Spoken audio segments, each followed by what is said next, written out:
제가 꿈꾸었던 재혼 생활은 이게 아니었습니다. 매일이 고통이에요. 처음에 저는 제 남편이 될 사람을 믿었습니다. 하지만 그런 끔찍한 일을 자행하는 사람일 줄은 꿈에도 몰랐어요. 오늘도 저 멀리서 저를 위한답시고 약을 가지고 오는 남편이 보입니다. 남편이 저에게 짓고 있는 싸한 미소는 저를 두려움으로 밀어넣었습니다. 재혼 후 이렇게 지내기를 3개월, 더 이상 이렇게 지낼 수만은 없었습니다. 편안한 노후 생활을 기대한 만큼 저는 지금의 상황에서 벗어나야만 합니다. 제 이야기가 궁금하지 않으신가요? 좋아요와 구독, 알림 설정 해주시고 댓글 남겨주세요. 여러분도 저처럼 지내지 마시고 여러분에게 주어진 시간을 즐기세요. 저는 58세 장윤희입니다. 58년을 살아오면서 다시 설렘을 느낄 거라곤 생각도 못했습니다. 남편과 사별한 후 제 인생은 그저 흑백 필름처럼 무채색이었죠. 한복 디자이너로 일하던 시절의 화려함은 온데간데 없이 사라진 지 오래였어요. 그래도 살아가야 했기에 전통시장 문화센터에서 한복 리폼 특강을 하며 외로움을 달래고 있었습니다. 그날도 평소와 다름없이 수강생들에게 한복의 색감과 선의 아름다움을 설명하고 있었죠.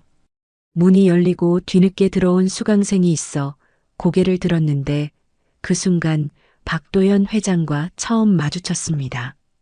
70대라고는 믿기지 않을 정도로 단정한 차림새와 깊은 눈빛이 인상적이었어요. 늦어서 죄송합니다. 이렇게 멋진 강의에 늦어버렸네요. 박도연 회장의 첫마디가 아직도 귓가에 생생합니다. 지역에서 유명한 한방 건강식품 회사 회장이라는 소개와 함께 그는 수업 내내 열심히 경청했어요. 다른 수강생들보다 나이가 많았지만 오히려 더 진지하게 참여하는 모습이 신선했죠. 수업이 끝나고 그가 다가왔습니다. 장 선생님, 오늘 강의 정말 감명 깊게 들었습니다. 혹시 시간 괜찮으시면 차라도 한잔 하실까요? 순간 망설였지만 그의 정중한 태도에 거절할 이유가 없었습니다. 티하우스에서 나눈 대화는 어느새 3시간이 넘게 이어졌어요. 박도연 회장은 한의사 출신으로 전통의학과 문화에 관심이 많았고 제 한복 이야기에도 진심으로 귀 기울여 주었죠. 윤희 씨, 당신과 이야기하니 오랜만에 마음이 편안해집니다. 우리 나이에 이런 감정을 느끼는 게 웃기죠? 그의 솔직한 고백에 저도 모르게 웃음이 났습니다. 맞아요. 우리 나이에 설렘이라니. 하지만 부정할 수 없었어요. 저도 같은 감정을 느끼고 있었으니까요. 그 후로 우리는 자주 만났습니다. 박도연 회장은 항상 제가 가르치는 강의실까지 데리러 오고 집까지 바래다 주는 걸 잊지 않았어요. 그는 늘 윤희 씨의 안전이 가장 중요하다며 세심하게 챙겨주었죠. 외로웠던 저에게 그의 따뜻한 관심은 봄날의 햇살 같았습니다. 2달 정도 만남이 이어지던 어느 날 박도연 회장이 조용히 프로포즈를 했어요. 윤희 씨, 우리 함께 여생을 보내면 어떨까요? 노년에 만난 인연이지만 남은 시간만큼은 행복하게 지내고 싶습니다. 솔직히 두려웠습니다. 제 나이에 다시 결혼이라니요. 하지만 그의 진심 어린 눈빛과 안정감 있는 목소리에 마음이 기울었어요. 주변에서도 박도연 회장은 존경받는 인물이었고 지역사회에 많은 기부와 봉사를 한다는 소문이 자자했죠. 망설임 끝에 그의 청혼을 받아들였습니다. 새로운 시작에 대한 기대와 설렘으로 가슴이 떨렸어요. 이제 외롭지 않을 거라는 안도감도 컸고요. 황혼의 나이에 찾아온 행운이라 생각했습니다. 그때만 해도 이 만남이 제 인생을 어둠으로 몰아넣을 줄은 꿈에도 몰랐어요. 윤희 씨, 앞으로 당신을 평생 행복하게 해줄게요. 약속합니다. 그의 말을 온전히 믿었습니다. 새 인생을 함께할 동반자를 찾았다는 행복감에 취해 있었으니까요. 하지만 그 약속이 얼마나 무서운 함정이었는지 그때는 알지 못했습니다. 결혼을 결정하고 나서부터 박도연 회장의 배려는 더욱 각별해졌습니다. 특히 매일 아침 직접 달인 한방차를 가져오는 모습이 인상적이었죠. 처음에는 그저 감동이었어요. 그 바쁜 와중에도 제 건강을 직접 챙겨주다니, 이런 다정한 사람을 만나다니 행운이라고 생각했습니다.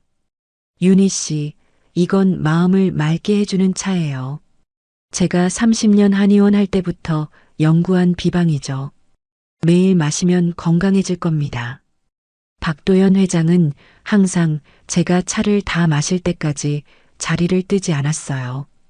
그 눈빛엔 진심 어린 걱정과 애정이 담겨 있어서 처음엔 그저 감사했습니다.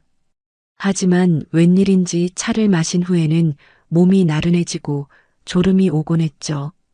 그럴 때마다 박도연 회장은 약이 잘 듣고 있네요 라며 미소 지었습니다. 결혼식은 소박하게 치렀어요. 박도연 회장은 화려함보다는 진실된 마음이 중요하다며 가까운 지인들만 초대했죠. 그리고 결혼 후 저는 시내 아파트를 정리하고 그의 전원저택으로 이사했습니다. 처음 본 저택은 꿈에 그리던 집 같았어요. 아름다운 정원과 전통 한옥의 멋이 어우러진 공간이었으니까요. 이제부터 당신의 집이에요. 윤희 씨가 편안하게 지냈으면 좋겠습니다. 그의 말에 가슴이 따뜻해졌어요. 하지만 달콤한 신호는 생각보다 빨리 변화하기 시작했습니다. 결혼 일주일 후 박도연 회장이 새 휴대폰을 건넸죠. 이걸로 바꿔요. 요즘 해커들이 많아서 당신 정보가 새나갈까 걱정됩니다. 이 폰은 특별히 보안 설정을 해놨어요. 의아했지만 거절할 이유가 없었습니다. 새 휴대폰은 이상하게도 몇몇 앱이 차단되어 있고 특정 번호로만 통화가 가능했어요. 친구들과 연락하려 해도 자꾸 오류 메시지가 떴죠. 이상하다고 느꼈지만 박도연 회장은 기술적인 문제일 뿐이라며 넘어갔습니다. 외출도 점점 제한되기 시작했어요. 처음엔 요즘 날씨가 안 좋아서였다가 나중엔 당신 같은 미인은 밖에 나가면 위험해라는 말로 바뀌었죠. 항상 누군가 함께 나가야 했고 그마저도 차츰 줄어들었습니다. 윤희 씨 약속 시간이에요. 하루에 3번 정해진 시간에 박도연 회장은 한방차를 들고 나타났습니다. 이젠 제가 직접 차를 끓일 수 없냐고 물었지만 그는 강하게 거부했어요. 이건 특별한 처방이라 정확한 비율로 달여야 합니다. 당신이 섞으면 효과가 없어요. 어느 날 밤 차를 마시지 않고 버렸더니 1시간 후 박도연 회장이 방으로 들어왔습니다. 눈빛이 날카로웠죠. 차를 안 마셨군요. 왜죠? 심장이 쿵쾅거렸습니다. 어떻게 알았을까요? 차를 버린 걸 본 사람은 없는데 그제야 깨달았어요. 이 집 어딘가에 감시 카메라가 있다는 것을. 그날 밤 처음으로 불안감이 엄습했습니다. 차를 마실 때마다 머릿속이 점점 흐려지는 느낌이었어요. 전에는 명확했던 기억들이 뿌옇게 지워지기 시작했고 판단력도 흐려졌습니다. 어떤 날은 아침에 일어났는데 전날 저녁 일을 전혀 기억하지 못하는 경우도 있었죠. 여보, 이 차 안에 뭐가 들었는지 정확히 알려주실래요? 용기 내어 물었을 때 박도연 회장의 표정이 순간 어두워졌다가 금세 부드러운 미소로 바뀌었습니다. 걱정 마세요. 당신을 사랑하는 제가 해로운 걸 줄 리 없잖아요. 그저 믿고 마시기만 하면 됩니다. 그 말에 왠지 모를 서늘함이 느껴졌습니다. 사랑이라고 했지만 그건 사랑이 아니었어요. 나도 모르게 차가운 통제의 소나기 속으로 빨려 들어가고 있었던 겁니다. 결혼한 지 2달째, 저택은 점점 감옥처럼 느껴지기 시작했습니다. 창문마다 설치된 보안장치, 정원을 둘러싼 높은 담장, 항상 잠겨있는 대문. 처음엔 안전을 위한 배려라고 생각했지만 이젠 제가 갇혀있다는 사실을 부정할 수 없었어요. 여보, 오늘은 친구들을 만나러 나가고 싶어요. 조심스럽게 말을 꺼냈을 때 박도연 회장의 눈빛이 순간 차갑게 변했습니다. 밖은 위험해요. 요즘 노인들을 노리는 범죄가 많다고 뉴스에서도 나오지 않았나요? 당신은 보호받아야 합니다. 항상 그랬습니다. 제 요청에는 위험하다, 걱정된다는 말로 거절했죠. 하지만 박도연 회장은 매일 회사에 출근했고 저는 혼자 넓은 저택에 남겨졌어요.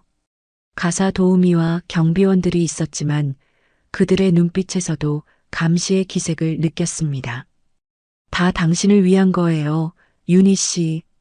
이 말이 제 귓가를 맴돌았습니다. 정말 나를 위한 걸까요? 아침에 일어나면 머리가 깨질 듯 아팠고 온종일 피로감에 시달렸어요. 간단한 계산도 어려웠고 어제 일을 잘 기억하지 못하는 날이 늘어갔습니다. 거울 속 제 모습은 파리해지고 생기를 잃어갔어요. 여보, 저 요즘 머리가 너무 아파요. 병원에 가보고 싶은데. 그러자 박도연 회장은 달래듯 말했습니다. 내가 한의사였잖아요. 내 처방이 병원보다 낫다고요. 차를 계속 마시면 좋아질 겁니다.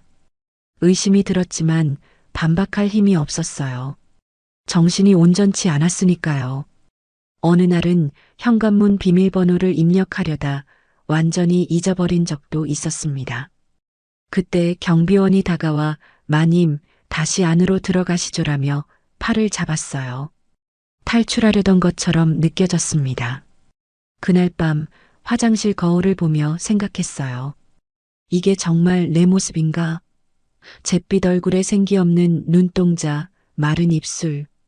한복 디자이너로 일하던 자신감 넘치던 그 여자는 어디로 사라진 걸까요?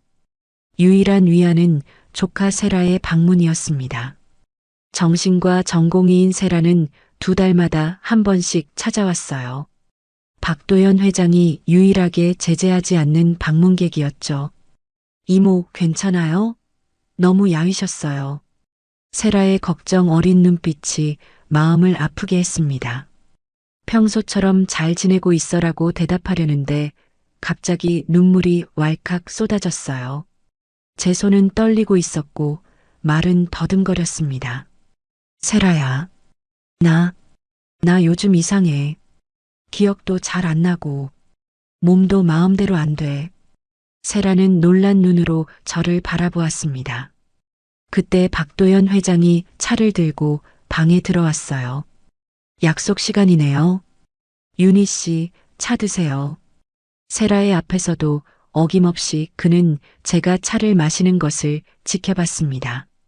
억지로 미소를 지으며 차를 마셨지만 세라의 날카로운 눈빛을 느꼈어요. 그녀가 뭔가 이상함을 눈치챘다는 걸 알 수 있었죠.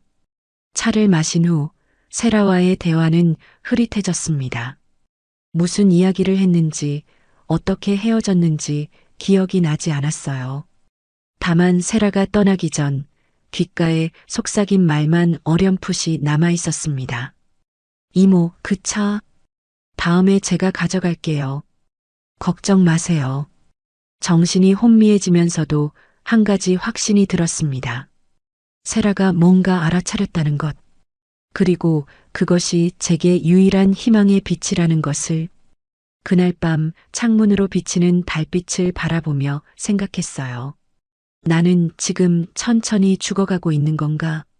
공포와 혼란 속에서 어렴풋한 의심이 걷잡을 수 없이 커져갔습니다. 세라의 방문 이후 일주일이 지났을 때 한밤중에 문자가 왔습니다. 휴대폰 화면을 열자 세라의 짧은 메시지가 보였어요. 이모, 차 분석했어요. 통화 어려우시죠? 벤조디아제핀, 페노바르비탈 성분 검출, 중추신경계 억제제예요. 장기 복용하면 신체적, 정신적 의존성 생겨요. 이건 의료 목적으로도 과다 투여량이에요. 증거 모으세요. 이 문자 삭제하세요. 심장이 멎는 듯 했습니다. 억제제라니요. 의약품이 아닌 마약이었던 거예요. 박도연 회장은 날 서서히 중독시키고 있었던 겁니다. 그제서야 모든 증상들이 설명됐어요. 기억력 저하, 판단력 감소, 무기력감, 혼란. 이건 사랑이 아니라 조종이었습니다. 손이 떨려 휴대폰을 거의 떨어뜨릴 뻔했어요.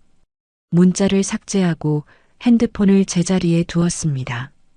가슴은 분노와 배신감으로 타올랐지만 표정은 무심한 듯 유지했어요. 이제 알았으니까요. 이 집 어딘가에 카메라가 있다는 걸. 다음 날 박도연 회장이 회사에 간 사이 처음으로 저택을 탐색하기 시작했습니다. 그의 서재는 항상 잠겨 있었지만 얼마 전 청소부가 열쇠를 사용하는 것을 몰래 지켜본 적이 있었죠. 청소함 뒤편에 숨겨진 보조 열쇠. 손이 덜덜 떨리면서도 문을 열었습니다. 서재는 놀랍도록 정갈했어요. 벽면에는 의학 서적들이 가득했고 중앙의 원목 책상 위에는 노트북이 놓여 있었습니다. 비밀번호가 걸려 있었지만 옆에 있던 서류 캐비닛은 잠겨 있지 않았어요. 서랍을 조심스럽게 열자 폴더들이 가지런히 정리되어 있었습니다. 그중 박글자가 쓰인 폴더가 눈에 띄었어요. 심장이 쿵쾅거리는 소리가 방 안에 울려 퍼지는 것 같았습니다. 폴더를 열자 3개의 파일이 있었어요.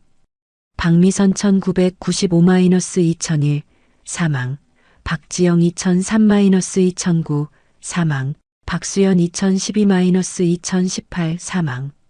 숨이 멎는 것 같았습니다. 순간 머리가 하얘졌어요. 떨리는 손으로 첫 번째 파일을 열었습니다. 박미선, 그의 첫 번째 부인. 사진 속 여자는 단아한 모습이었어요. 그녀의 마지막 사진은 병원 침대에 누워있는 모습. 창백한 얼굴과 생기 없는 눈동자가 저와 너무 닮아 있었습니다. 사망 진단서에는 우울증으로 인한 자살이라고 적혀 있었어요. 그 옆에 놓인 박도연 회장의 기록지에는 충격적인 내용이 있었습니다. 미선, 실험 시작 6개월 차. 약물 반응 양호. 초기 저항 있었으나 현재 완전 수능 상태. 기억력 저하 현상 뚜렷함. 우울감 증가. 용량 10% 증가. 온몸에 한기가 돌았습니다. 두 번째, 세 번째 파일도 비슷했어요. 박지영은 급성 심장마비로, 박수연은 역시 우울증에 의한 약물, 과다 복용으로 사망했다고 기록되어 있었습니다. 모두 비슷한 패턴의 기록들이 있었어요. 약물 투여량, 신체 반응, 심리 상태 변화. 마치 실험 기록 같았습니다. 그리고 마지막 서랍에서 윤이라고 적힌 새 폴더를 발견했어요. 열자마자 제 사진들이 가득했습니다. 결혼 전 문화센터에서 찍은 사진부터 시작해 일상의 모든 순간이 기록되어 있었어요. 그리고 특히 충격적인 건 제가 잠들어 있는 동안 찍은 사진들이었습니다. 기록지에는 차갑게 적혀 있었어요. 윤희, 실험 시작 2개월 차. 이전 대상들보다 저항이 강함. 약물 용량 15% 증가 필요.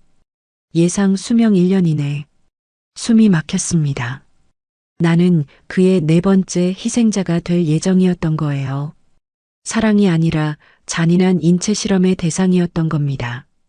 그 순간 공포를 넘어선 분노가 치밀어 올랐어요.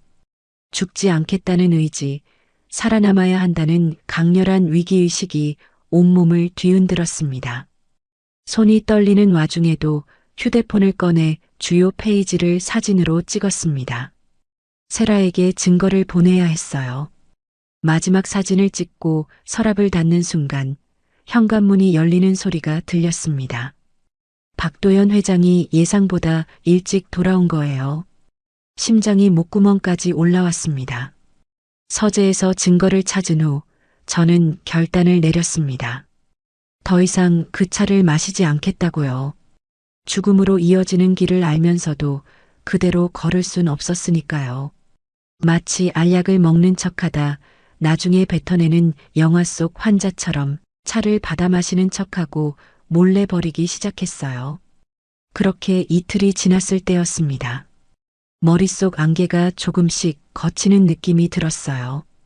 정신이 맑아지면서 상황을 더 객관적으로 볼 수 있게 되었죠. 하지만 동시에 공포도 선명해졌습니다. 내가 죽음의 그림자 아래 있다는 사실이요. 셋째 날 아침 박도연 회장이 평소와 다른 눈빛으로 제게 다가왔습니다. 차가움이 흐르는 시선으로 제 얼굴을 빤히 관찰하더니 불쑥 물었어요. 윤희 씨, 차를 마시지 않고 있죠? 등골이 오싹해졌습니다. 어떻게 알았을까요? 완벽하게 속였다고 생각했는데 그의 눈빛은 처음 만났을 때의 따스함은 온데간데 없이 차갑게 변해 있었어요. 무슨 말씀이세요? 매일 마시고 있어요. 떨리는 목소리로 대답했지만 박도연 회장은 비웃듯 고개를 저었습니다. 거짓말하지 마세요. 당신 눈동자가 맑아졌어요. 손떨림도 줄었고 걸음걸이도 달라졌어요. 내가 당신을 얼마나 오래 관찰했는지 모르나 봐요. 얼어붙은 침묵이 흘렀습니다. 그는 한참을 저를 응시하더니 이내 한숨을 내쉬었어요. 당신은 예전 아내들과 달라요. 더 순하고 오래 버틸 줄 알았는데 실망이네요. 방금 뭐라고 했죠? 예전 아내들? 숨이 턱 막혔습니다. 그가 자기 범죄를 이렇게 쉽게 인정할 거라고는 생각도 못했어요. 당신, 그들을 죽였죠? 용기를 내어 물었습니다. 박도연 회장은 마치 일상적인 대화를 나누듯 담담하게 대답했어요. 죽였다니 그런 거친 표현은 하지 마세요. 난 그저 실험했을 뿐이에요. 인체가 특정 약물 조합에 어떻게 반응하는지. 그들은 그저 데이터였죠. 하지만 당신은, 그는 제 얼굴을 쓰다듬으며 미소 지었습니다. 당신은 특별해서 골랐어요. 다른 이들보다 훨씬 강한 생명력이 느껴졌거든요. 그 순간 온몸에 소름이 돋았습니다. 저를 바라보는 그의 눈에는 사랑이 아닌 냉혹한 호기심만이 있었어요. 제게 남편이 아닌 실험자였던 거죠. 이제부터는 내 앞에서 직접 마셔요. 한 방울도 남기지 말고. 그날부터 박도연 회장은 제가 차를 마시는 모습을 직접 확인했습니다. 핸드폰도 빼앗아갔고 심지어 화장실을 갈 때도 하녀가 따라다녔어요. 완전한 감금 상태였습니다. 당신이 내 실험을 망칠 순 없어요. 이건 내 인생의 연구니까. 그는 냉정하게 말했어요. 약을 계속 복용하자 다시 정신이 흐려지기 시작했습니다. 하지만 이젠 진실을 알았기에 의식의 한 구석에서는 끊임없이 저항했어요. 잊지 마, 윤희. 그는 널 죽일 거야. 매일 밤 화장실 거울 앞에서 저는 점점 피폐해지는 제 모습을 마주했습니다. 창백한 얼굴, 움푹 패인 눈, 마른 입술. 그 얼굴을 보며 속으로 되뇌었어요. 이게 나지만 또 내가 아니야. 난 이렇게 무기력한 사람이 아니었어. 한복을 디자인하던 시절에 자신감 넘치던 제 모습, 색감과 선을 자유롭게 다루던 손길, 그 모든 것이 희미한 기억으로 멀어져 갔습니다. 하지만 동시에 죽음의 공포가 제 안에 새로운 불꽃을 지폈어요. 살아남겠다는 강렬한 의지요. 화장대 거울에 립스틱으로 매일 같은 문장을 적었습니다. 그리고 매일 아침 지웠죠. 그는 널 죽이려 한다. 잊지 마. 기억이 흐려져도 이 사실만은 잊지 않기 위해서였어요. 물 흐르듯 순응하는 척하며 내면에선 치열하게 저항했습니다. 하루는 밤새 토해내 체내 약물 농도를 낮추고 또 하루는 정신이 맑을 때 탈출 계획을 구상했어요. 그는 날 고른 게 아니라 실험한 거였고, 전 더 이상 그의 실험대가 되지 않을 거였습니다. 날이 갈수록 박도연 회장의 감시는 더욱 철저해졌습니다. 하지만 절망 속에서도 한 줄기 희망이 있었어요. 조카 세라의 정기 방문이 일주일 앞으로 다가온 것이죠. 그때까지 버티면서 어떻게든 메시지를 전해야 했습니다. 계획을 세웠어요. 약을 완전히 거부할 수는 없었기에 최소한의 약만 몸에 흡수시키는 방법을 찾았습니다. 입안에 차를 머금었다가 나중에 화장실에서 뱉어내는 식이었죠. 위험한 도박이었지만 제 생존을 위해서는 감수해야 했어요. 방문 전날 박도연 회장이 제 상태를 의심스럽게 살폈습니다. 내일 세라가 온다던데 이상한 이야기 하지 않겠죠?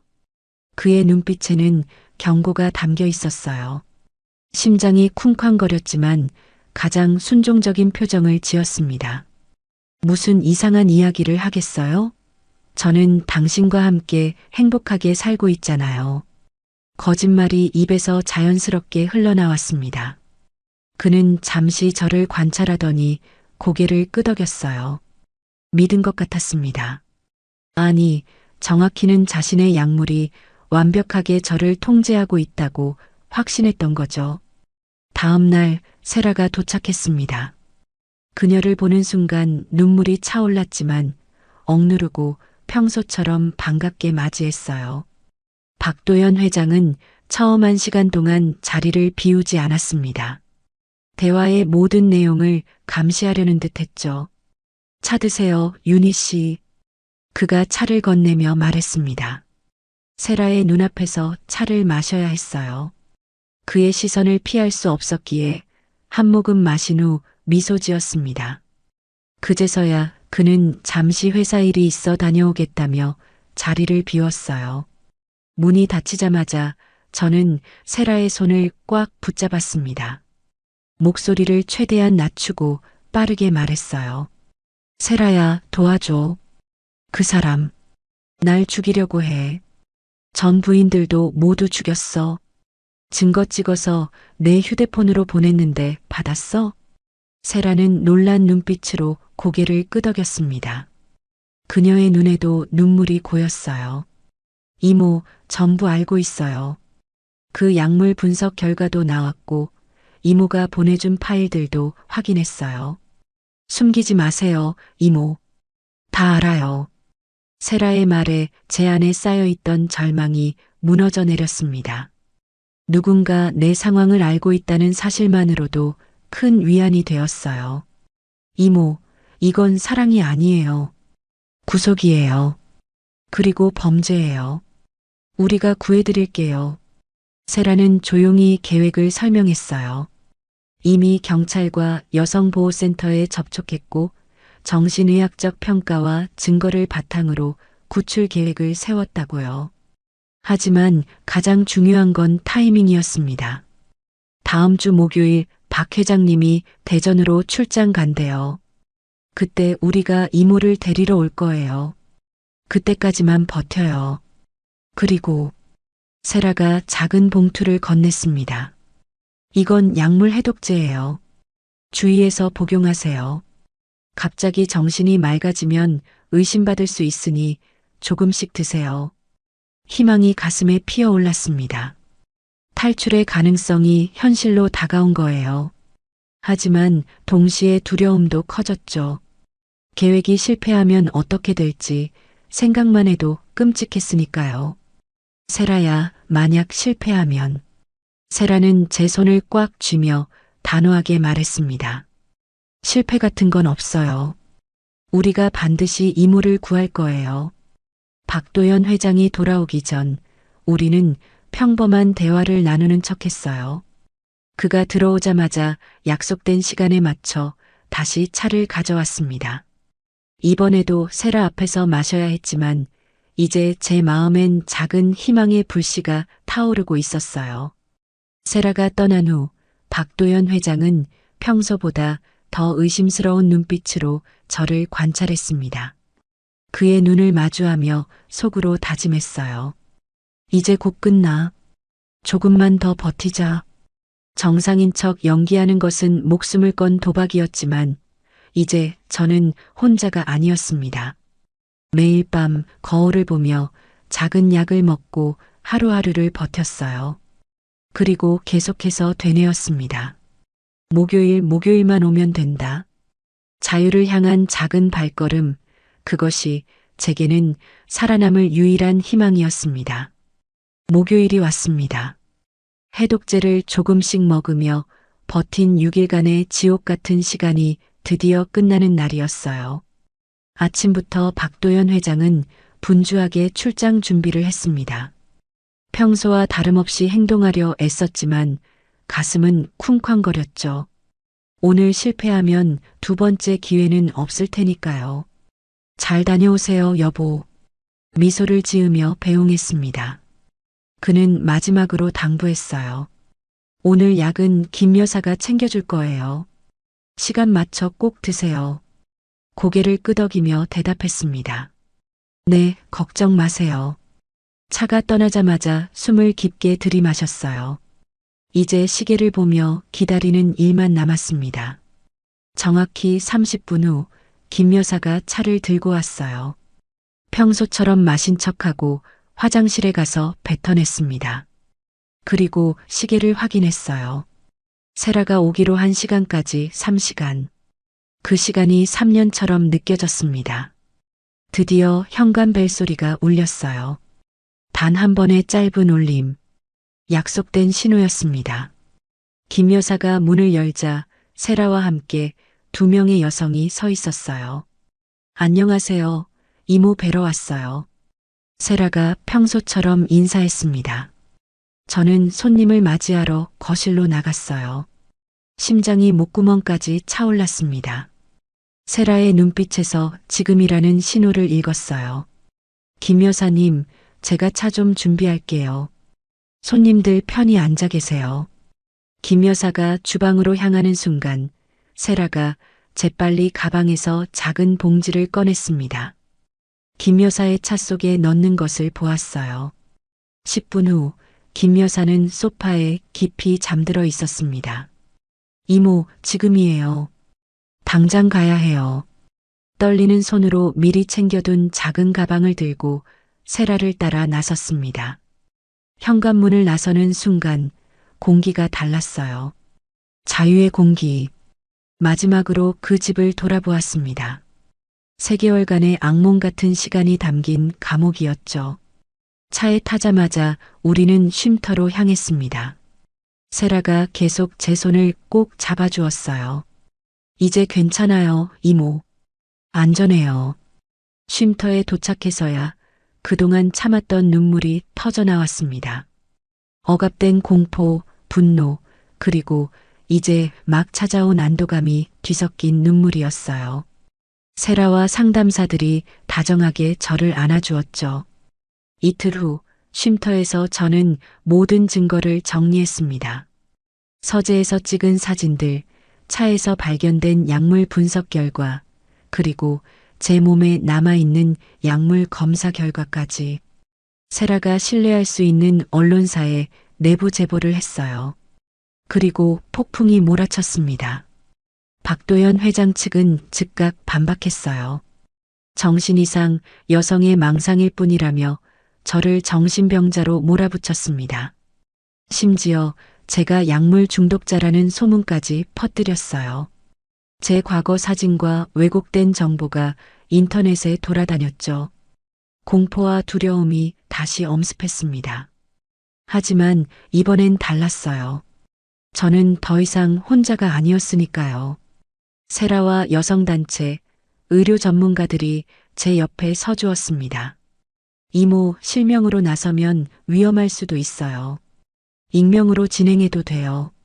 세라의 걱정에 고개를 저었습니다. 아니, 세라야. 내가 숨으면 그건 내가 잘못했다는 뜻이 돼. 난 당당하게 맞설 거야. 기자회견 날 온몸이 떨렸습니다. 수많은 카메라 플래시 앞에 섰을 때 순간 도망치고 싶었어요. 하지만 떨리는 손으로 마이크를 잡았죠. 저는 장윤희입니다. 박도연 회장의 네 번째 부인이었고 네 번째 희생자가 될 뻔했습니다. 목소리가 떨렸지만 계속 이어갔어요. 눈물을 참으며 모든 사실을 밝혔습니다. 한방차에 든 약물, 3명의 전 부인들, 그리고 제가 겪은 감금과 학대까지. 그날 제가 도망쳤던 이유는 살고 싶어서였습니다. 그리고 또 다른 희생자가 나오지 않길 바라는 마음이었어요. 울먹이는 목소리로 마지막 말을 전했습니다. 불행한 진실을 외면하지 마세요. 저 같은 피해자가 더는 생기지 않길 바랍니다. 기자회견이 끝나고 세라가 저를 안아주었어요. 공포는 여전했지만 더 이상 침묵하지 않기로 한 제 선택이 옳았다는 확신이 들었습니다. 그날 밤 오랜만에 편안한 잠을 잤어요. 비로소 자유인이 된 것 같았습니다. 기자회견 이후 폭풍이 몰아쳤습니다. 내 얼굴이 모든 뉴스의 헤드라인을 장식했고 소셜미디어에서는 해시태그 윤희를 지지합니다. 해시태그가 퍼져나갔어요. 사람들의 분노는 거셌고 박도연 회장을 향한 공분은 더욱 커져갔습니다. 검찰은 신속하게 움직였어요. 기자회견 다음 날 박도연 회장의 자택과 회사에 대한 압수수색이 이루어졌습니다. 그리고 놀라운 증거들이 쏟아져 나왔죠. 지하실에서 발견된 비밀 실험실, 전 부인들의 상세한 기록, 그리고 다양한 약물 샘플들까지. 사흘 후 공항으로 도주하려던 박도연 회장이 체포되었다는 뉴스를 보았습니다. 그 얼굴을 화면으로 보는 순간 몸이 떨렸어요. 하지만 이번엔 공포가 아닌 해방감이었죠. 악몽이 드디어 끝나가고 있다는 안도감이 밀려왔습니다. 재판은 6개월간 진행되었어요. 법정에 증인으로 서는 날 박도연 회장과 다시 마주쳤습니다. 한때는 그 눈빛 하나에 떨었던 제가 이제는 당당하게 그를 바라보며 진실을 말할 수 있었어요. 그의 눈에서는 더 이상 위협이 느껴지지 않았습니다. 그저 자신의 범죄가 드러난 노인일 뿐이었죠. 피고인 박도연 약물을 이용한 인체 실험, 감금, 상해, 전부인 살인 혐의로 징역 25년을 선고합니다. 판사의 선고가 떨어진 순간 법정은 술렁였지만 제 마음은 고요했어요. 정의가 실현되는 순간이었지만 이것으로 과거의 상처가 모두 치유되진 않을 거란 걸 알았기 때문이죠. 그래도 한 걸음 내딛는 기분이었습니다. 소송에서 받은 보상금으로 저는 2가지 결정을 내렸어요. 첫째, 여성 피해자 쉼터의 절반을 기부했습니다. 둘째, 남은 금액으로 작은 한복 리폼 공방을 열었어요. 예전에 제가 가장 행복했던 시간으로 돌아가기 위해서였죠. 처음엔 쉽지 않았습니다. 약물의 후유증으로 손떨림이 남아 있었고 사람들의 시선도 부담스러웠어요. 하지만 하루하루 바느질에 집중하다 보니 점점 제 삶을 되찾는 기분이 들었습니다. 색시를 고르고 천을 자르고 바느질을 하는 과정에서 잊고 있던 자신감이 돌아왔어요. 공방을 연 지 1년 후 제 이야기를 들은 많은 여성들이 찾아오기 시작했습니다. 단순히 한복을 수선하러 오는 게 아니라 자신만의 이야기를 담은 옷을 만들고 싶어 하는 분들이었어요. 그들에게 바느질을 가르치며 저 역시 치유되어 갔습니다. 윤희 씨, 정말 감사합니다. 이모가 아니었으면 저도 같은 길을 걸었을 거예요. 한 내담자가 눈물을 글썽이며 말했을 때 비로소 깨달았어요. 제 고통이 헛되지 않았다는 것을, 누군가에게 용기가 되었다는 사실이 제게는 가장 큰 위로였습니다.